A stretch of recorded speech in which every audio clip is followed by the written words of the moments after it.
اس میں زیادہ نوجوان ہیں ہمارے، خاص کر کے جو پیچھے کھڑے ہیں.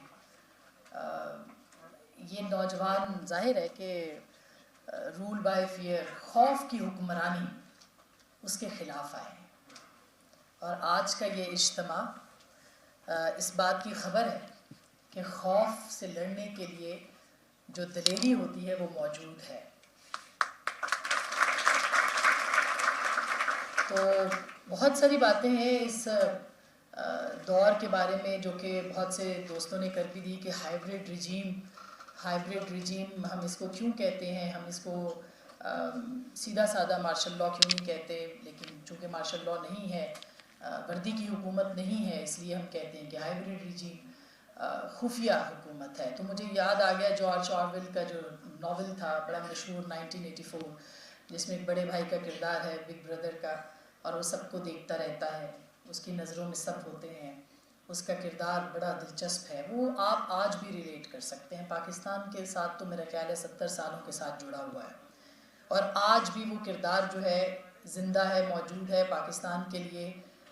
ہر لمحے ہر ایک کو دیکھنے کے لیے، ان سب کو دیکھنے کے لیے، خاص کر کے جو جمہوریت کی بات کرتے ہیں، جو آئین کی سربلندی کی بات کرتے ہیں، جو رول آف لاء کی بات کرتے ہیں، جو پارلیمانی جمہوریت کی بات کرتے ہیں. پارلیمانی جمہوریت یہ وہ واحد چیز ہے جس کے لیے ہمارے ملک کے اندر سب سے زیادہ جدوجہد ہوئی ہے، اور آج بھی ہے اور ہوتی رہے گی. یہ وہی چیز ہے جس کے لیے فاطمہ جناح کو غدار قرار دیا گیا تھا، اور یہ وہی چیز ہے جس کے لیے اس کے بعد کے سارے جو رہنما تھے، بھٹو صاحب کو پھانسی پہ چڑھایا گیا، بی بی کو قتل کیا گیا، نواز شریف کو جلا وطن کیا گیا، جو جہاں پہ تھا اس کو اس چیز کی قربانی دینی پڑی کہ وہ اس رول آف لاء یا پارلیمانی جمہوریت جس کا خواب قائد اعظم محمد علی جناح نے دیکھا تھا، وہ اس کی بات کرتے تھے. اور آج بھی اس کی بات کرنے والوں کے خلاف یہ ہائیبریڈ رجیم جو ہے یہ سرگرم ہے.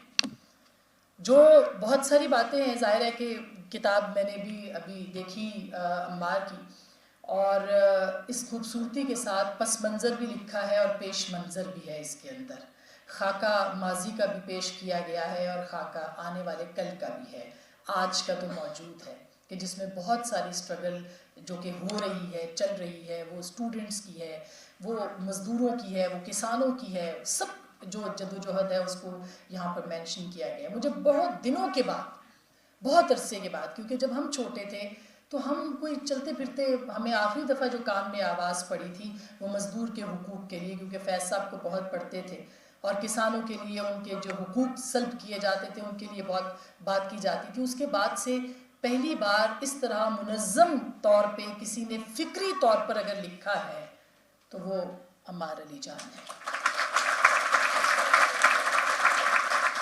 جس کے گوروں کو ظالم ہنکا لے گئے، جس کی بیٹی کو ڈاکو اٹھا لے گئے، ہاتھ بھر کھیت سے ایک انگشت پٹوار نے کاٹ لی ہے، دوسری مالیے کے بہانے سرکار نے کاٹ لی ہے، جس کی پگ زور والوں کے پاؤں تلے دھجیاں ہو گئی. یہ وہ نوحہ ہے جو کہ فیض احمد فیض نے لکھا تھا اور جو آج کی اس کتاب کے اندر تحریر ہے.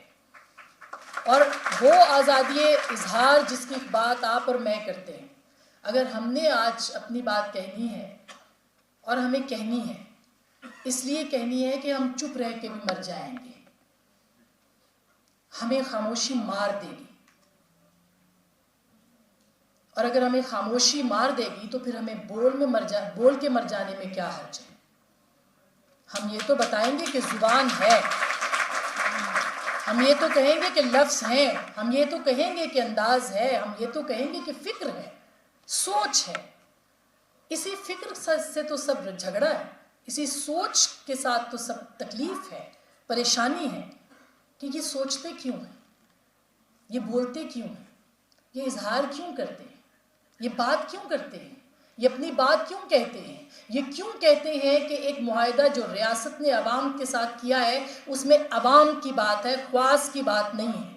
یہ کیوں کہتے ہیں، یہ کیوں کہتے ہیں کہ وہ ریاست نے جو معاہدہ عوام کے ساتھ کیا تھا اس کے اندر عوام، پسے ہوئے عوام کی بات ہے کہ ان کو روٹی ملے، کپڑا ملے، مکان ملے، تعلیم ملے، صاف ستھرا پانی ملے، اس کو رہنے کا حق ملے، اس کو جینے کا حق ملے. یہ کیوں کہتے ہیں؟ یہ ریاست نے عوام کے ساتھ آئین کی صورت میں معاہدہ کیا ہے. یہ جو 15 دن سے باہر بیٹھے بچے ہیں ان کو کیا پرابلم ہے؟ یہ بہت سارے لوگ تو افورڈ کر سکتے ہیں, یہ خود ہی چلے جائیں گے باہر پڑھنے کے لیے, پی ایچ ڈی کرنے کے لیے. کیوں سوال کر رہے ہیں کہ ریاست نے ہمیں پیسہ دیا تھا کہ ہم جا کے تعلیم حاصل کریں, ہمارے ٹیکسوں کا پیسہ نکال کے بچوں کے لیے رکھا تھا جو کہ غصب ہو گیا ہے, جو نکال لیا گیا ہے, یہ کیوں احتجاج نہ کریں؟ احتجاج ہمارا حق ہے, بولنا ہمارا حق ہے, کہنا ہمارا حق ہے, اپنی مرضی کی زندگی گزارنا ہمارا حق ہے. اور جب اس حق پہ ڈاکہ پڑتا ہے اور ہم بولتے ہیں تو ہم غدار ہوتے ہیں. یہ فیصلہ آپ نے کرنا ہے, یہ فیصلہ مجھے کرنا ہے. یہ فیصلہ مجھے کرنا ہے کہ مجھے اپنے بچے کو اچھی تعلیم دینی ہے, اچھی زندگی دینی ہے, اچھی سوچ دینی ہے, اچھی خوراک دینی ہے, جینے کا حق دینا ہے, ایک ایسا وطن دینا ہے, ایک ایسی سرزمین دینی ہے جہاں پہ وہ سر اٹھا کے جیے.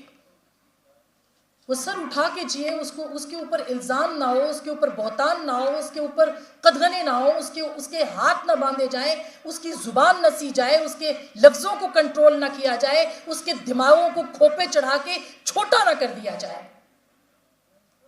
یہ حق ہمیں اپنے بچوں کے لیے لڑنا ہے, جینا ہے. اور یہ جو چند سرپھرے جب بولتے ہیں, یہ چند سرپھرے بھی چپتے ہیں کیونکہ آپ نے خوف کی فضا پیدا کر دی ہے, آپ نے خوف کا راج دے دیا ہے.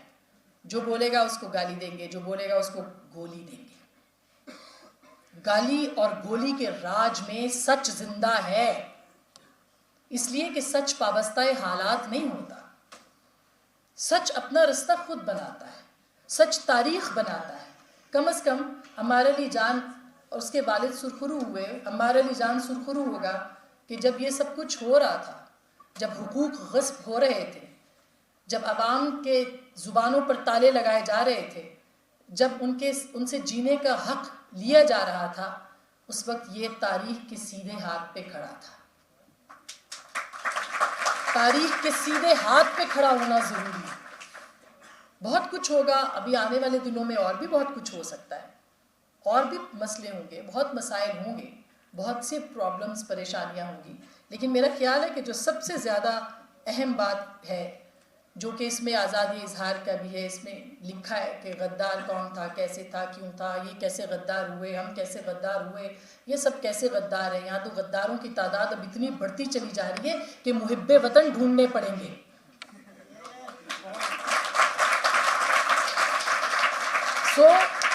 میں بس ایک چھوٹی سی نظم میں بہت پہلے پڑھا کرتی تھی جب ہمارا یہاں پہ بہت لمبا کیمپ لگا تھا پریس کلب میں, محاصرہ کے نام سے. بہت تھوڑی سی ہے, آخر میں پڑھ دیتی ہوں. ضرور پڑھنا چاہتی ہوں کہ پرانا ماضی ہمیں سب یاد آ گیا اور لگتا ہے مستقبل اسی سے جڑا ہوا ہے. میرا قلم نہیں تسبیح اس مبلغ کی جو بندگی کا بھی ہر دم حساب رکھتا ہے. میرا قلم نہیں میزان ایسے عادل کی جو اپنے چہرے پہ دوہرا نقاب رکھتا ہے. میرا قلم تو امانت ہے میرے لوگوں کی, میرا قلم تو عدالت میرے ضمیر کی ہے. اسی لیے تو جو لکھا تپا کے جان سے لکھا, جبھی تو لوچ ماں کا زبان تیر کی ہے. میں کٹ گروں کہ سلامت رہوں, یقین ہے مجھے کہ یہ حصار ستم کوئی تو گرائے گا. تمام عمر کی ایذا نصیبوں کی قسم, میرے قلم کا سفر رائے گا نہ جائے گا. سرشتے عشق نے افتادی نہیں پائی تو قد سرو نہیں ہینی تو سایہ پیمائی. سو بہت ساری جو ہماری تاریخ ہے وہ قلم سے وابستہ ہے, اور یہ قلم جب تک زندہ ہے, یقین کیجئے یہ زبان جب تک زندہ ہے, یہ لفظ جب تک زندہ ہے, تحریکیں چلتی رہیں گی اور آزادی نصیب ہوگی. تاریخ کے سیدھے رستے پہ کھڑے ہوئیے اپنے قلم کی گواہی کے ساتھ, اور یہی میرا آج آپ سب لوگوں سے درخواست ہے. Thank you.